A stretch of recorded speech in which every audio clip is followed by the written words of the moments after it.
Hi everybody, कैसे हैं आप लोग। विज्ञान एक्सप्रेस में आप लोगों का बहुत बहुत स्वागत। और आज का वीडियो शुरू करें उससे पहले कुछ पंक्तियां। हम लोग जब भी विज्ञान एक्सप्रेस शुरू करते हैं तो आप लोगों के लिए कुछ पंक्तियां यहाँ पर लिखी हुई होती है।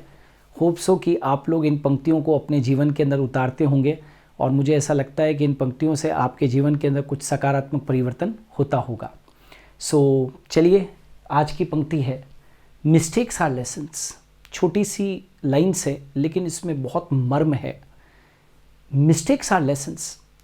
दुनिया के अंदर हर एक इंसान से गलतियां होती है, लेकिन वो जो मिस्टेक्स होती है वही दुनिया के सबसे बड़े लेसन है। गलतियों से ही इंसान सीखता है। गलतियां ना होती तो शायद वो ज़िंदगी भर उस पार्ट को नहीं सीख पाता जो उसे सीखना चाहिए था। सो मिस्टेक्स आर लेसन्स, याद रखना। इन्हीं पंक्तियों के साथ में मेरा आज का वीडियो बेस्ड है एक्सक्रीटरी सिस्टम के ऊपर। आज हम लोग बहुत इंपॉर्टेंट एमसीक्यूज़ डिस्कस करेंगे एक्सक्रीटरी सिस्टम के ऊपर। इससे पहले भी मैंने कई सारे टॉपिक्स के ऊपर आप लोगों की तैयारी के लिए बहुत सारे एमसीक्यू बेस्ड वीडियोस बनाए, चाहे वो सर्कुलेटरी सिस्टम हो या प्लांट फिजियोलॉजी हो या एंडोक्राइन सिस्टम हो या नर्वस सिस्टम हो।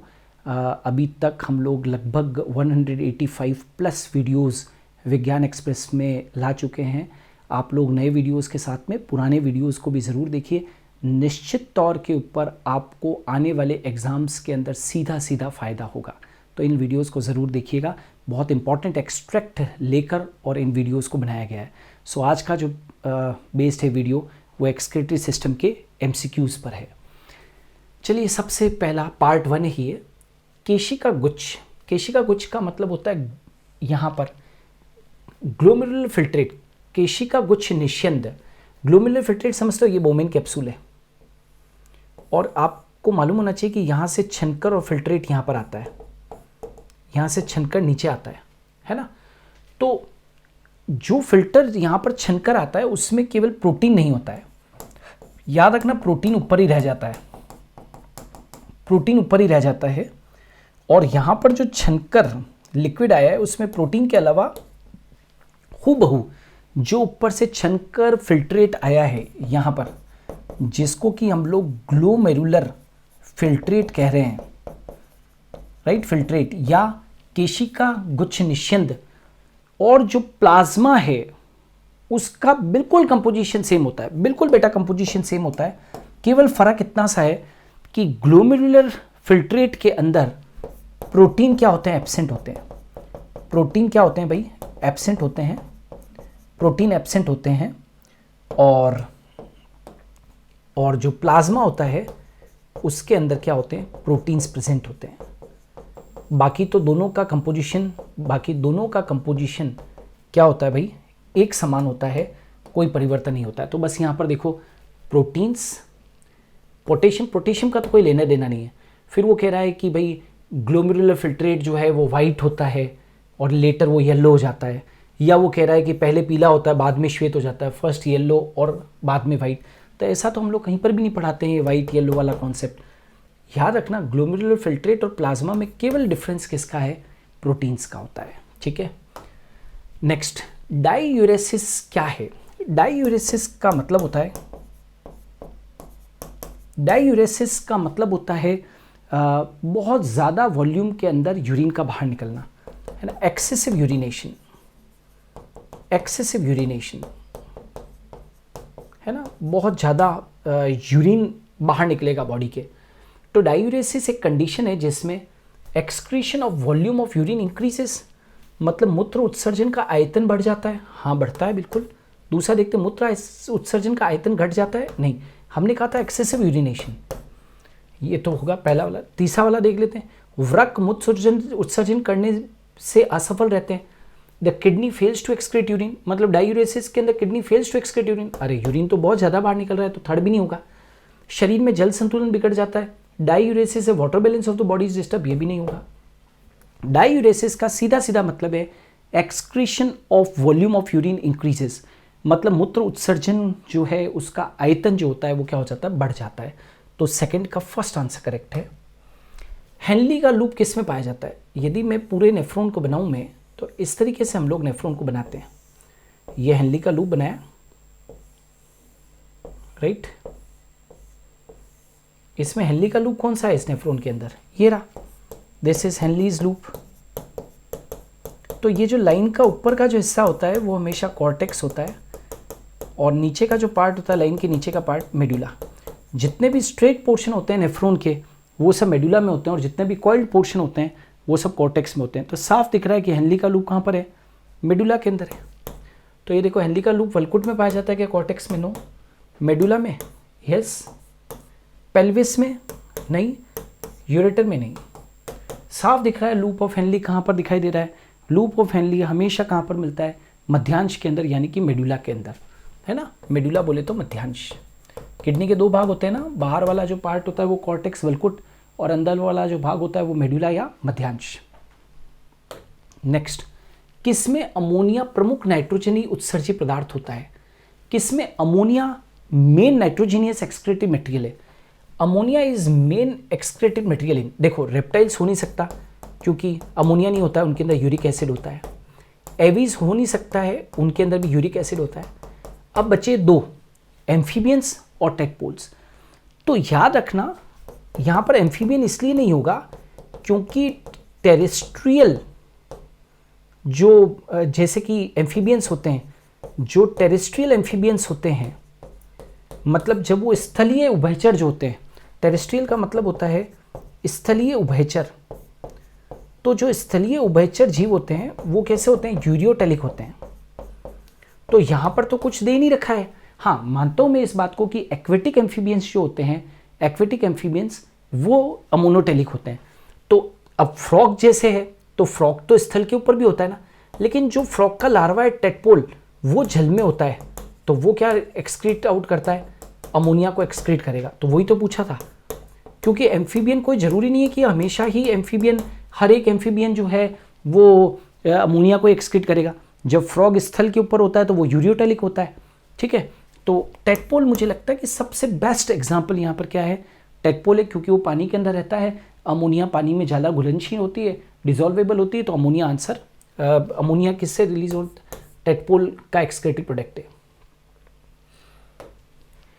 मूत्र में आरबीसी की उपस्थिति कहलाती है। मान लो कि किसी के यूरिन के अंदर आरबीसी आना शुरू हो जाए, आरबीसी यूरिन के साथ में आना शुरू हो जाए, तो उसको क्या कहते हैं।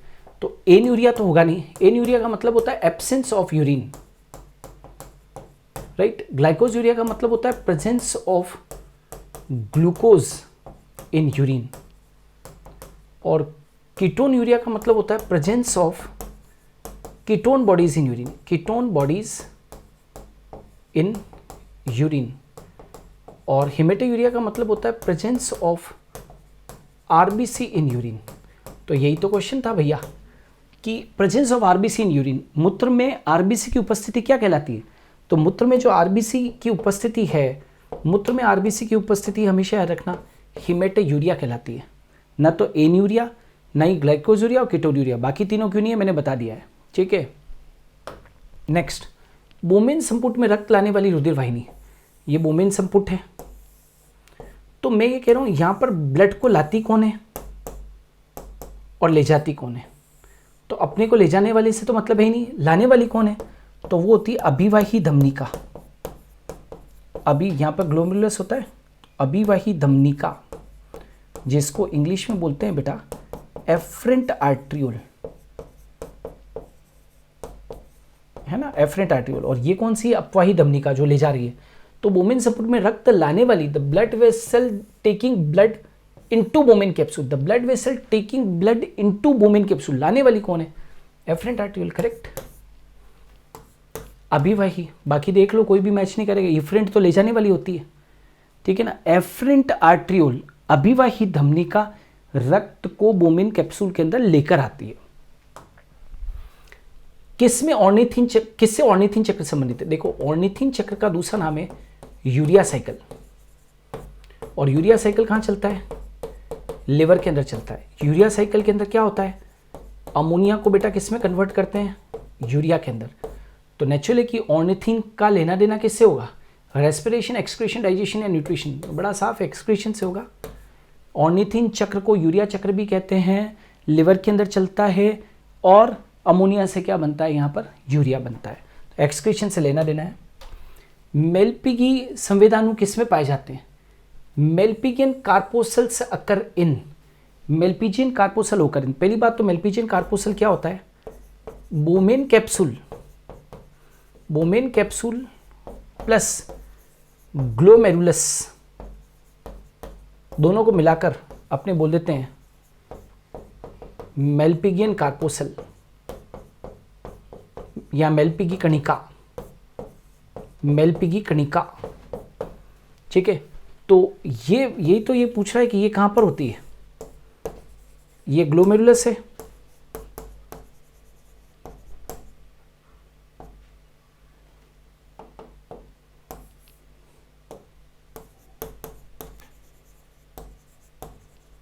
और ये बोमेन कैप्सूल है। दोनों को मिलाकर मेलपिजियन कार्पोसल कहते हैं। तो मेलपिगियन कार्पोसल होती कहां पर है? कॉर्टेक्स में, मेडुला में, कॉर्टेक्स में, पेल्विस में, पिरामिड में। तो भाई मेलपिजियन कार्पोसल हमेशा ही कहां होगी? कॉर्टेक्स में होगी। बड़ा साफ है, क्योंकि आप सब जानते हो कि मेलपिजियन कार्पोसल वगैरह हुई या फिर जो पीसीटी हुई या फिर जो डीसीटी हुई, वो सब कॉर्टेक्स में मिलती है। एडीएच, एडीएच बोले तो anti diuretic hormone, controls water permeability of. याद रखना बेटा, एडीएच हार्मोन जो होता है, जब आपकी बॉडी के अंदर प्रॉपर अमाउंट में सिक्रीट होता है तो डिस्टिल कन्वोल्यूटेड ट्यूबल यानी कि नेफ्रॉन की दूरस्थ कुंडलित नलिका डीसीटी की वाटर के लिए परमिबिलिटी को कंट्रोल करता है।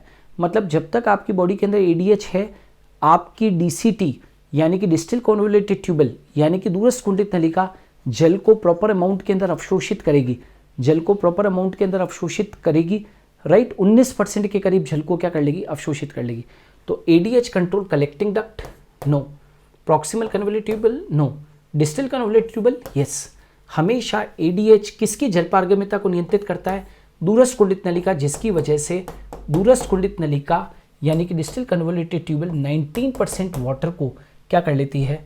एब्जॉर्ब कर लेती है। 19% वाटर को एब्जॉर्ब कर लेती है। तो थर्ड वाला ऑप्शन बिल्कुल सही है। नाउ, वृक्कों की असफलता के कारण रक्त में अधिक यूरिया का पाया जाना कहलाता है occurrence of excess urea in the blood due to kidney failure. मान लीजिए कि किसी के अंदर किडनी फेल्योर हो जाती है, तो उसके अंदर ब्लड के अंदर यूरिया ज़्यादा एक्सेस के अंदर इकट्ठा हो जाता है। इसको क्या कहते हैं? यूरोक्रोम? नहीं, यूरोक्रोम तो पिगमेंट होता है। Uremia, yes, uraemia.